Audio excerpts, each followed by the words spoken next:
నమస్తే, welcome to Leo. నేను మీ జగన్. మనతో ఉన్నారు పొలిటికల్ అనలిస్ట్ శ్రీలీల గారు. అయితే అసెంబ్లీకి జగన్ వస్తాడా రాడా అంటే కన్ఫామ్గా రావట్లేదు కాబట్టి రాడనే తెలిసిపోయింది. అయితే నిన్న ఒక మీటింగ్ జరిగిందట. ఆ మీటింగ్లో ఏం జరిగింది ఏంటి అనేది శ్రీలీల గారి విశ్లేషణ ఏంటో విందాం. అయితే శ్రీలీల గారు నిన్న అసెంబ్లీకి సంబంధించి రావాలా వద్దా అనే దానిపైన జగన్మోహన్ రెడ్డి గారు మిగతా 11 మంది ఎమ్మెల్యేలు కూడా కూర్చొని, అంటే ఆయనతో కలిపి 11 మంది ఎమ్మెల్యేలు కూర్చొని డిస్కస్ చేశారట. సో మొత్తానికి వాళ్ళు నిర్ణయించుకుంది ఏంటంటే జగన్మోహన్ రెడ్డి అయితే నేను రాను అంటున్నాడు, కానీ పెద్ద దిక్కు కాబట్టి రామచంద్రారెడ్డిని తీసుకెళ్ళమంటున్నాడు. ఆయన రాను అంటున్నాడు. ఎందుకు రాను అంటున్నారు ఏంటి అంటే ఏం చెప్తారు? మనం స్టార్టింగ్ లోనే దీని గురించి చెప్పుకున్నామండి. ఫస్ట్ అసలు జగన్మోహన్ రెడ్డి అసెంబ్లీకి ఎందుకు వెళ్ళట్లేదు, సరే ఆయనకు వెళ్ళకపోగా మిగతా 9 మంది, రామచంద్రారెడ్డి కూడా సీనియర్ కాబట్టి మిగతా 9 మందిని ఎందుకు వెళ్ళనివ్వట్లేదు అని అంటే, నేను కూడా ఆ రోజు మాట్లాడింది ఏంటంటే జగన్మోహన్ రెడ్డికి భయం. ఎందుకంటే వాళ్ళకి మాట్లాడటం అంటే నిజాలు మాట్లాడేస్తారు. ఈలాగా మరి అబద్ధాలు అలవోగ్గా చెప్పేసి అలవాటు వాళ్ళకి లేదు కాబట్టి ఖచ్చితంగా నిజాలు చెప్పేస్తారు. కూటమి ప్రభుత్వం అక్కడ చూస్తే 164, మరి ఇక్కడ చూస్తే ఆ ఇద్దరిని తీసేసి 9 మంది. మరి జగన్మోహన్ రెడ్డికి భయం. ఏంటా భయం అంటే ఇదే, అమ్మ బాబాయ్ వీళ్ళు ఏం మాట్లాడతారో, వాళ్ళేం క్వశ్చన్స్ వేస్తారో, వీళ్ళేం ఆన్సర్ చేస్తారో, ఎందుకు అసలు అక్కడికి వెళ్లకుండా ఉంటే ఏ గొడవ ఉండదు అని చెప్పేసి జగన్మోహన్ రెడ్డి ప్లాన్ అనేది మాత్రం క్లియర్ గా అర్థమవుతుంది. అయితే వాస్తవానికి ఇప్పటిదాకా చూసుకుంటే అసెంబ్లీ సెషన్స్ ఏవైతున్నాయో దాదాపు 30 రోజులు సంథింగ్ జరిగాయని. ఇప్పుడు ఇది ఒక 10 రోజులు వేసుకున్నా సరే 40 రోజులు. డిసెంబర్లో శీతాకాల సమావేశాలు కాబట్టి అదొక 10 రోజులు. సో జనవరిలో ఇంకో 10 రోజులు యాడ్ అయితే రఘురామకృష్ణ గారు చెప్పిన ఫిగర్ వచ్చేస్తుంది 60 రోజులు. ఈ 60 రోజులు రాకపోతే బై ఎలక్షన్స్ వస్తాయని చెప్పేసి అంటున్నారు. సో ఖచ్చితంగా 2026లో 11 స్థానానికి బై ఎలక్షన్స్ జరగబోతున్నాయా అంటే ఏమంటారు? వాళ్ళు వచ్చినా రాకపోయినా జరుగుతాయి. ఎందుకంటే చూస్తున్నాం జగన్మోహన్ రెడ్డి జైలుకి వెళ్ళటం ఖాయం. ఇప్పటికే ఎంత మంది ఈ రోజున టీడీపీలోకి రాబోతున్నారు అనేది కూడా మనం పొద్దు నుంచి వార్తలు వింటూ ఉన్నాం. ఎమ్మెల్సీలు కానివ్వండి, గతంలో ఎమ్మెల్సీలుగా ఎమ్మెల్యేలుగా చేసిన వాళ్ళు కానివ్వండి, కొంత వాళ్ళతో పాటుగా వచ్చే క్యాడర్, వీళ్ళందరూ కూడా పసుపు కండవాలు కప్పుకోబోతున్నారు అనేది వింటున్నాం. అంటే ఏం జరుగుతుంది, జగన్మోహన్ రెడ్డి జైలుకి వెళ్తారని ఫిక్స్ అయిపోయారు. అంటే ఉండవల్లి అరుణ్ కుమార్ గారు చెప్పే మాటలే కాదండి, ఈ రోజున ఈడీ ఎంటర్ అయింది. మరి వీళ్ళు చేసిన దారుణాలు ఎంత దారుణంగా దోచుకున్నారు, ఇవన్నీ చూసిన తర్వాత జగన్మోహన్ రెడ్డి నిజంగా కామెడీ మాట్లాడతాడు గాని, మొన్న అన్నాడు చావచ్చు కదా దేంట్లో దూకని. మరి ఈ రోజున వీళ్ళు అసెంబ్లీకి చావచ్చు కదా, ఈయన చావకుండా వాళ్ళని ఎందుకు చావమన్నాడు అనేటట్లా ప్రజలు ఈ రోజున మాట్లాడుకోవాల్సిన పరిస్థితి. మీరు చావండి రా బాబు, నేను చావలేను అన్నాడు. మరి ఆ 9 మందిని మళ్ళీ ఎందుకు వద్దన్నాడు అంటే ఇప్పుడు వరకు మనం చెప్పుకున్న మాటలు. కానీ జగన్మోహన్ రెడ్డి అసెంబ్లీకి వెళ్ళినా వెళ్ళకపోయినా బై ఎలక్షన్ మాత్రం వస్తుంది. అంటే అది ఎలాగ ఈ రోజున వీళ్ళున్న 11 మంది ఎమ్మెల్యేలు ఒకవేళ పార్టీ మారాలి అంటే ఖచ్చితంగా ఆ పార్టీ రాజీనామా చేయాలి, ఎమ్మెల్యేకి రాజీనామా చేయాలి, అప్పుడు మళ్ళీ ఎలక్షన్ జరగాలి. అప్పుడు వీళ్ళే మళ్ళీ సేమ్ క్యాండిడేట్ గా ఉంటారో లేదో తెలియని పరిస్థితి.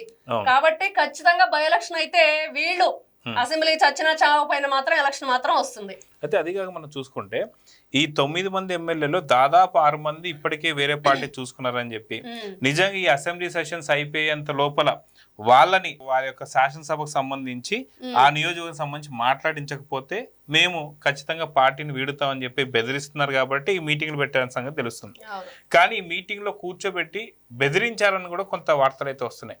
మీరు వెళ్ళారా, బాత్రూమ్కి రాక తప్పదే అన్నట్టుగా మాట్లాడారని చెప్పి వస్తుంది. సో నిజంగా ఈ 11 మందిలో 9 మంది వ్యతిరేకిస్తున్నారని చెప్పి అంటున్నారు. ఒక 6 మంది నిజంగా జగన్మోహన్ రెడ్డి పార్టీ నుంచి బయటకు వచ్చినా సరే కూటమి వాళ్ళు ఒప్పుకోవట్లేదు. సో అది వేరే పార్టీకి ఇంకేదైనా కేఏపాల్ పార్టీ కావచ్చు లేదా కాంగ్రెస్ పార్టీ కావచ్చు, అలా వెళ్ళిపోతే ఏంటి పరిస్థితి అంటే ఏం చెప్తారు? అంతే, ఇక పార్టీ పని అయిపోయింది. అది మాత్రం మనం ఫస్ట్ నుంచి చెప్పుకుంటున్నాం. ఎందుకు వైనాట్ 175 అన్న వీళ్ళు 11 పడిపోయారు. ఈ రోజున 11 ఉన్నా కూడా విష ప్రచారాలతోటి, ఇట్లాంటి లేనిపోని వ్యవహారాలతోటి, గతంలో చేసిన అవినీతి తోటి ఇప్పటి వరకు చిక్కుముళ్ళు విప్పుకోవటానికి ఇట్లాంటివన్నీ కూడా పేర్ని నాని, రజని వీళ్ళందరూ మాట్లాడే మాటలు ఇన్ని చూస్తున్న జగన్మోహన్ రెడ్డి ఈ రోజున వీళ్ళందరినీ బెదిరించాడు. ఎందుకు బెదిరించాడంటే వాళ్ళు ఈ విధంగా అడ్డం తిరిగారు కాబట్టి. కానీ చివరికి ఏం చెప్తున్నాడు, మళ్ళీ అందరికి బయటకు వచ్చిన విషయం మీరు వెళ్తే మాట్లాడటం చేత కాదు, పెద్ద దిక్కు పెద్దిరెడ్డి రామచంద్రారెడ్డి అని. పాపం పెద్దిరెడ్డి రామచంద్రారెడ్డికి కూడా ప్రాణ భయం ఉంది. నేను వెళ్తే వేళ్ళని వేసుకొని ఏది మాట వచ్చినా కూడా నాకే కదా, మరి పెద్దవాడిని నేనే కదా, మరి నాకు కూడా మరొక వివేకం కేసు అయిద్దేమో అన్నట్లుగా. కాబట్టి ఎటు వచ్చినా కూడా జగన్మోహన్ రెడ్డి పని ఇప్పుడు ముందు నొయ్యి వెనక్కొయ్యి.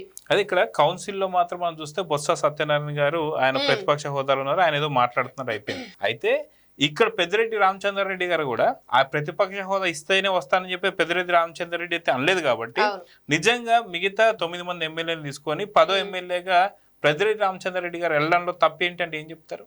ఇక్కడ ఒకటండి, వెళ్ళరు అసలు. జగన్మోహన్ రెడ్డి అవకాశం ఇవ్వడు. పైకి ఒకవేళ వాళ్ళు ఏదో వెళ్ళండి అని ఒక మాట, మళ్ళీ మీకు మాట్లాడటం చేత కాదని ఇంకో మాట. ఎలా ఉండిద్దంటే ఈ రోజున ఏమన్నాడు, మొన్నటి వరకు ప్రతిపక్ష హోదా ఇస్తేనే వస్తామన్నాడు, ఈ రోజు ఏమంటున్నాడు మైక్ ఇస్తేనే వస్తామంటున్నాడు, రేపేమంటాడు సీఎం చైరో లేకపోతే స్పీకర్ చైరో కావాలంటాడు. మరి అంతే కదా, ఇలా మాట్లాడు. ఎందుకురా ఏడుస్తున్నావు అంటే ఎగ్గొట్టాను, కానీ ఈ ఏడుపులన్నీ కూడా అసెంబ్లీ ఎగ్గొట్టానికి అనేది మాత్రం మనకు క్లియర్ గా అర్థమవుతుంది. ఇంకొక మాట కూడా వినిపిస్తుంది, ఏంటి అంటే వాస్తవానికి జగన్మోహన్ రెడ్డి గారు ఎందుకు రావట్లేదంటే అటు చంద్రబాబు నాయుడు గారు, పవన్ కళ్యాణ్ గారు, లోకేష్ గారు కన్నా అక్కడ ఆయన పాత్ర గారు కావచ్చు స్పీకర్ గా, లేదా డిప్యూటీ స్పీకర్ గా రఘురామకృష్ణ గారు కావచ్చు, వీరిద్దరిని చూసే భయపడుతున్నాడు అని చెప్పేసి అని వీలైతే ఫస్ట్ నాకు మైక్ ఇవ్వడమే కాకుండా ఆ చైర్లో స్పీకర్ చైర్లో పెద్దిరెడ్డి రామచంద్రారెడ్డిని కూర్చోబెట్టండి అని చెప్పేసి అడుగుతాడేమో అని చెప్పి కొంతమంది సెటైరికల్ గా మాట్లాడుతున్నారు. మీరేమంటారు? మాట్లాడతాడు, ఏదైనా అడుగుతాడండి జగన్మోహన్ రెడ్డి. చూస్తున్నాం కదా ఈ రోజున ఆయన మాట్లాడే మాటలకి అర్థం ఉండదు, ఆయన చేసిన పనులకి అర్థం ఉండదు, ఆయన పెట్టే ప్రెస్ మీట్లకు అసలే అర్థం ఉండదు.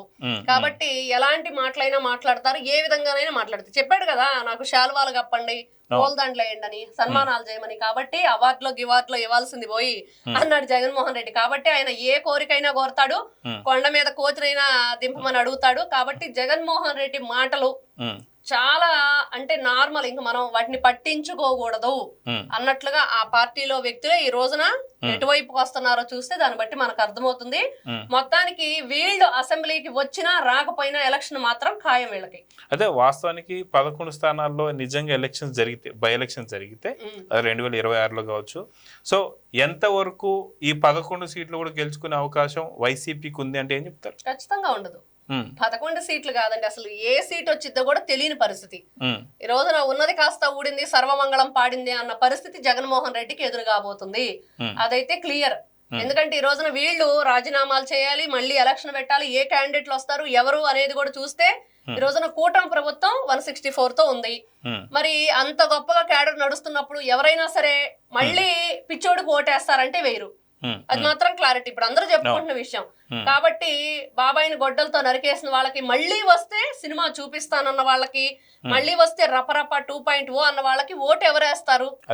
ఎవరైరు? సొంత నియోజకవర్గం జెడ్పీటీసీ ఎలక్షన్ లో కూడా డిపాజిట్ కోల్పోయారు. సో దాన్ని బట్టి అర్థమైంది.